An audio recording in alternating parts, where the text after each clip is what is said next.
Hello മുത്തുകളെ സത്തുകളെ കരളുകളെ കുളിരുകളെ പഞ്ചാര കുഞ്ചുകൾ അറക്കലിന്റെ മനക്കലിലേക്ക് സ്വാഗതം. So ഈ ഒരു വീഡിയോയിൽ നമ്മൾ ഡിസ്കസ് ചെയ്യാൻ പോകുന്നത് നമ്മൾ 9ാം ക്ലാസ്സിലെ ഏറ്റവും ഇമ്പോർട്ടന്റ് ആയ ഒരു ചാപ്റ്റർ ആണ് ബിഹൈൻഡ് ദ മൂവ്മെന്റ്, ചലനത്തിന് പിന്നിൽ. അത്ര രസകരമല്ലാത്തൊരു ചാപ്റ്റർ ആണ്, ഒരു പൊട്ട ചാപ്റ്റർ ആണ്. പക്ഷെ ഒന്നും ചെയ്യാല്ലേ, നമ്മൾ പഠിക്കണം. ഓക്കെ, കുറെ ആൾക്കാർക്ക് ഈ ചാപ്റ്റർ ഇഷ്ടമല്ല, എന്താണെന്നറിയില്ല. എനിക്ക് എന്താ അതിന്റെ ലോജിക്ക് എനിക്കൊരു പിടുത്തില്ല. പക്ഷെ രസമാട്ടോ, സിമ്പിൾ ചാപ്റ്റർ ആണ്, ഭയങ്കര കൂടുതൽ കണ്ടന്റ് ഒന്നും ഇതിൽ പഠിക്കാനില്ല.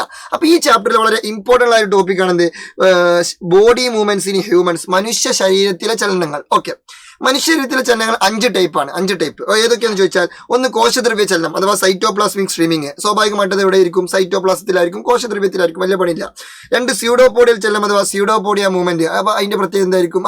സ്യൂഡോപോഡിയ ഉപയോഗിച്ചിട്ടുള്ള ഒരു മൂവ്മെന്റ് ആയിരിക്കും സ്യൂഡോപോഡിയൽ മൂവ്മെന്റ്. പേരിൽ തന്നെ ഉണ്ട്, സിമ്പിൾ ആണ്. 3 ഫ്ലജല്ലാർ മൂവ്മെന്റ് അഥവാ ഫ്ലജല്ലാർ ചലനം. 4 സീലിയറി മൂവ്മെന്റ് അഥവാ സീലിയറി ചലനം. 5 മസ്കുലാർ മൂവ്മെന്റ് അഥവാ പേശി ചലനം. അപ്പൊ 5 മൂവ്മെന്റ് ആണ്: cytoplasmic streaming, pseudopodial movement, flagellar movement, ciliary movement, last one muscular movement അല്ലെങ്കിൽ പേശി ചലനം.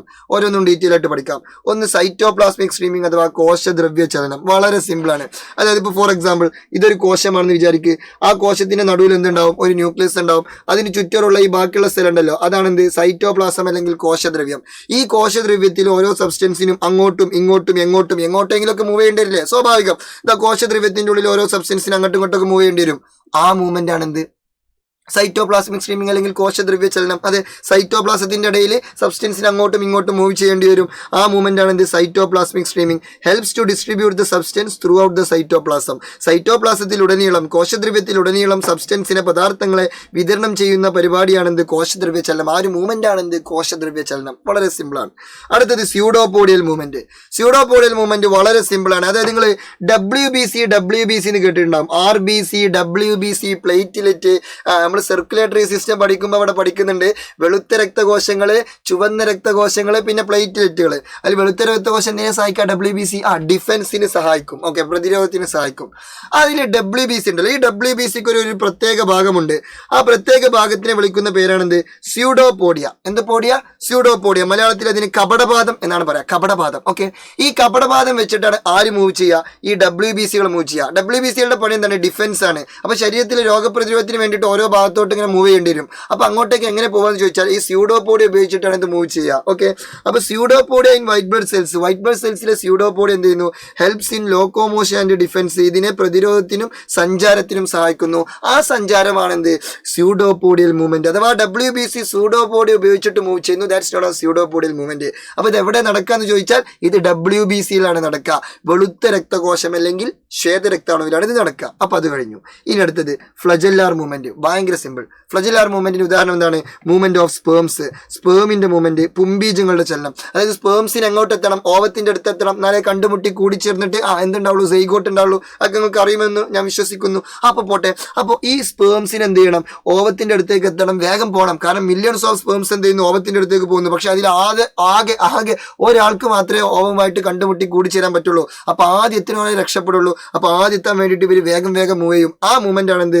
Flagellar movement, movement of sperm. ഇവർക്ക് ഇതാ ഒരു നീണ്ട വാല് പോലെ ഒരു സ്ട്രക്ചർ ഉണ്ട്. അത് വെച്ചിട്ട് അവരിങ്ങനെ പോകും, സ്പീഡ് പോകും. ഓക്കെ, അതാണ് എന്ത്? Flagellar movement. ഇനി അടുത്തതാണ് എന്ത്? Ciliary movement. വളരെ സിമ്പിൾ ആണ്. ഇപ്പൊ സ്പേംസിന് ഒരു മൂവ്മെന്റ് ഉണ്ട്, ഫ്ലജല്ലാർ മൂവ്മെന്റ്. അപ്പൊ സ്വാഭാവികമായിട്ടും ഓവത്തിനൊരു മൂവ്മെന്റ് വേണം. അതാണ് എന്ത്? Ciliary movement. കാരണം ഓവം ഓവറിയിലാണ് പ്രൊഡ്യൂസ് ചെയ്യുക. ഓവറിൽ നിന്ന് പ്രൊഡ്യൂസ് ചെയ്ത് ഈ ഓവം ഫലോപ്പിയൻ ട്യൂബിലൂടെ എങ്ങനെ വരണം. ഈ ഫലോപ്പിയൻ ട്യൂബിലൂടെ എങ്ങനെ വരുമ്പോൾ ഇതിന്റെ ഫലോപ്പിയൻ ട്യൂബിന്റെ 2 സൈഡിലും ഇഷ്ടംപോലെ സീലിയകളുണ്ട്. ആ സീലിയകൾ എന്ത് ചെയ്യുന്നു? ഇതിലൂടെ പാസ് ചെയ്യുന്ന ഓവത്തിനെ ഇങ്ങനെ തട്ടി പറഞ്ഞേക്കും, വേഗം പോ എന്ന് പറഞ്ഞിങ്ങനെ പറഞ്ഞേക്കും. അതാണ് എന്ത്? Ciliary movement. ഇതാ ciliary movement of fallopian tube helps in the movement of ovum. ഓവത്തിന്റെ മൂവ്മെന്റിനെ സഹായിക്കുന്നു. അണ്ടവാഹിയിലെ സീലിയകൾ എന്ത് ചെയ്യുന്നു? ഈ അണ്ടവാഹി, ഫലോപ്പിയൻ ട്യൂബിൽ ഇഷ്ടംപോലെ സീലിയകളുണ്ട് 2 സൈഡിലും. അവരെന്ത് ചെയ്യുന്നു? ഇതിലൂടെ പാസ് ചെയ്യുന്ന അണ്ടത്തിന്റെ ചലനത്തിനെ സഹായിക്കുന്നു. മൂവ്മെന്റ് ഓഫ് ഓവത്തിന്റെ ചലനത്തിനെ സഹായിക്കുന്നു. That's known as ciliary movement അഥവാ സീലിയറി ചലനം. And last one muscular movement അല്ലെങ്കിൽ പേശി ചലനം. ഇത് പിന്നെ നിങ്ങൾക്ക് അറിയുന്നുണ്ടാവും. അതായത് മസിൽസ് വെച്ചിട്ടുള്ള പരിപാടി.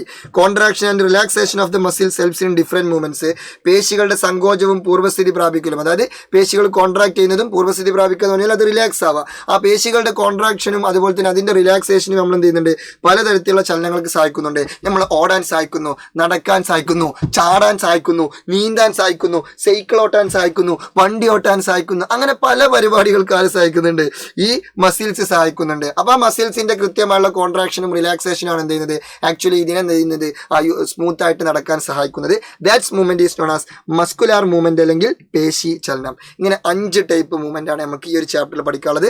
സോ അപ്പോൾ ഭയങ്കര സിമ്പിൾ ആയിട്ട് തോന്നിയത് ഇത്രേ ഉള്ളൂ. ഈ ചാപ്റ്റർ വലിയ ആനമുട്ടി ചാപ്റ്റർ ഒന്നല്ല, ഇത് വളരെ സിമ്പിൾ ആണ്. പക്ഷെ നമ്മൾ എന്ത് ചെയ്യുക, വെറുതെ ഇങ്ങനെ വിചാരിക്കുക ഇതൊരു പൊട്ട ചാപ്റ്റർ ആണ്. അല്ല, ഇതൊരു റൊമാൻറ്റിക് ചാപ്റ്റർ ആണ്, അങ്ങനെ വിചാരിക്കുക. ഓക്കെ, അപ്പോൾ ഉഷാറായിട്ട് പഠിക്കാം, അടിപൊളിയായിട്ട് പഠിക്കാം, സൂപ്പറായിട്ട് പഠിക്കാം. നമ്മൾ ബാച്ചിൽ ജോയിൻ ചെയ്യാൻ താല്പര്യമുള്ളവരുണ്ട്, ജസ്റ്റ് ഒരു നമ്പറിൽ കോൺടാക്ട് ചെയ്തിട്ട് ജോയിൻ ചെയ്യുക. ഇപ്പോൾ ഒരു ഓഫർ ഉണ്ട്, മെഗാ ഓഫർ ഉണ്ട്. So C you soon. നിങ്ങളുടെ സ്വന്തം അറക്കൽ. Good bye.